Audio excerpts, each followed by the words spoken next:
देशाच्या राजकारणामधली एक high voltage अशी मीटिंग उद्या सकाळी होणार आहे। शरद पवार यांच्या राष्ट्रवादीचे सगळे खासदार हे उद्या पंतप्रधान नरेंद्र मोदी यांची भेट घेणार आहेत। याविषयीची माहिती खासदार सुप्रिया सुळे यांनी दिली। संसदेच्या अधिवेशनामध्ये सुरू असलेल्या गदारोळामुळे मतदारसंघामधली कामं होत नाहीयेत अशा तक्रारी शरद पवार यांच्या खासदारांनी केल्या आणि त्यामुळे सुळेंच्या नेतृत्वात पंतप्रधान मोदींच्या सोबत ही भेट होईल। उद्यापासून संसदेच्या पावसाळी अधिवेशनाचा शेवटचा आठवडा सुरू होतोय आणि या सगळ्या काळामध्ये लोकसभेत पुन्हा एकदा मतदारसंघ पुनर्रचनेचं विधेयक येणार अशी चर्चा सुरू झाली आहे। गेल्या वेळी काँग्रेसच्या नेतृत्वामध्ये राष्ट्रवादीने देखील या विधेयकाचा विरोध केला होता, तेव्हा ते विधेयक संख्याबळ नसल्यामुळे लोकसभेमध्ये नामंजूर झालं। आता सरकार पुन्हा एकदा हे विधेयक लोकसभेमध्ये आणण्याची तयारी करत आहे आणि नेमकं याच काळामध्ये शरद पवार यांचे खासदार मोदींना भेटणार आहेत, म्हणून पवारांच्या राष्ट्रवादीचे मित्र पक्ष हे चांगलेच नाराज झाले आहेत।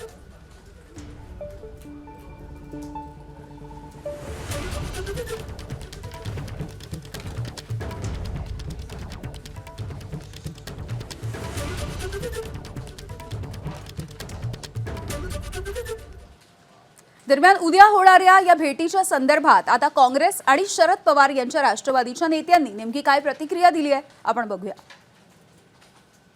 तर हे वारंवार अमित शहा आणि नरेंद्र मोदींच्या दरबारात हे का जात आहेत, कशामुळे जात आहेत? पवारसाहेब ज्येष्ठ आहेत, ठीक आहे, पण इतर जे जात आहेत त्यांच्याकडे जाऊन नतमस्तक होताना आम्हाला दिसत आहे। याचा अर्थ काहीतरी आतून शिजलेला असावं। मला एक गोष्ट सांगायची तुम्हा सगळ्यांना, डिलिमिटेशन बिलासाठी सातत्याने ते गणित चालू आहेत, पण हे आपण बोलत नाही की त्यासाठी पाट्यांची तोडमोड होते, त्यासाठी लोकशाहीचा गळा घोटला जातो आणि त्यासाठी जे संविधानिक मूल्यांना पायदळी देण्याचं काम होते। माझा विश्वास आहे की आमचे सर्व खासदार आठही खासदार डिलिमिटेशनच्या विरोधात त्या ठिकाणी मतदान करतील। कोणी अनुपस्थित राहणार नाही, उपस्थित राहून डिलिमिटेशनच्या विरोधात मतदान करतील। 50% असू नाहीतर काही वेगळं असू, कारण डिलिमिटेशन हे फक्त नाव आहे। जसे वॉर्ड फोडले जातात, प्रभाग फोडले जातात, तसंच लोकसभा मतदारसंघ आणि विधानसभा मतदारसंघ भाजपने 2016 पासून त्याच्यावर काम केलेलं आहे आणि उद्या जाऊन जसे वॉर्ड फोडले तसे जर लोकसभा आणि विधानसभा फोडायला लागले तर मग मात्र त्या ठिकाणी लोकशाही या देशामध्ये राहील असं आम्हाला वाटत नाही। तर उद्या होणाऱ्या या भेटीवरून संजय राऊत यांनी खासदार सुप्रिया सुळेंसोबत फोनवरून चर्चा केली आहे। महाविकास आघाडीमधून कुणीही बाहेर पडणार नाही असंही राऊत म्हणाले। तर सत्ताधाऱ्यांनी विरोधकांवरती आता निशाणा साधलेला आहे। माझं आत्ता सुप्रियाताई सुळेंशी बोलणं झालं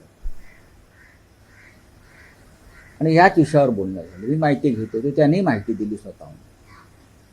कुठेही संभ्रम नको, महाविकास आघाडी किंवा इंडिया ब्लॉक त्या प्रधानमंत्र्यांना भेटणार। तुमच्या मनामध्ये ज्या काही शंका आहेत त्या शंका तुम्ही ताबडतोब पुसून टाका। हे मी वारंवार सांगतो, कोणीही कुठेही जात नाही आणि कोणीही महाविकास आघाडी सोडत नाही आणि शरद पवारांची राष्ट्रवादी ही महाविकास आघाडीचा एक महत्त्वाचा घटक आहे आणि पवारसाहेब आमचे मार्गदर्शक आहेत। जनाब संजय राऊत, महाविकास आघाडी आणि इंडिया ब्लॉकला महाराष्ट्रातल्या आणि देशातल्या जनतेनं ब्लॉक करून टाकलंय, त्यामुळं तुमची आघाडीच आता शिल्लक नाहीये।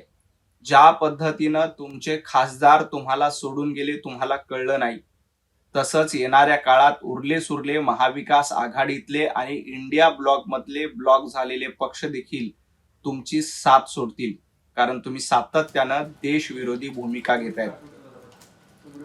तर उद्या मोदींसोबत होणाऱ्या या भेटीवरून काही जणांच्या पोटात दुखतंय अशी टीका मंत्री आशिष शेलार यांनी केली। तर सचिन अहिर यांनी देखील विरोधकांवरती निशाणा साधलाय। पंतप्रधान सगळ्यांना भेटतायत आणि सर्व पक्षीय लोक पंतप्रधानांना भेटतायत। लोकशाही परंपरेमध्ये संवाद हाच मूळ आत्मा आहे आणि त्यामुळे पंतप्रधान सगळ्यांशी संवाद साधतायत। यामुळे काहींच्या पोटात दुखत असेल, कारण एका बाजूने एक खोटं नरेटिव्ह कथानक उभं करण्याचा प्रयत्न चालू आहे की पंतप्रधान बोलत नाही आहेत, पंतप्रधान भेटत नाही आहेत, पंतप्रधान संवाद करत नाही आहे। या त्यांच्या खोट्या कथानकाचे उत्तर आहे की पंतप्रधान सगळ्यांना भेटतात आणि सगळे पंतप्रधानांशी चर्चा करतायत। लोकशाहीमध्ये चर्चा आणि संवादाचं महत्त्व आहे आणि त्यामुळे कुठल्याही पक्षाचे शरद पवार गटाचे असतील तर तेही संवाद करत असतील तर त्याचं मी स्वागत करेन। खरं तर आता त्यांच्याच आघाडीतल्या लोकांना हे प्रश्न विचारणं गरजेचं आहे, कारण कालपर्यंत ज्यावेळी आम्ही भेटत होतो त्यावेळी आमच्यावरती टीका सत्र सोडण्याचं काम ते करतायत.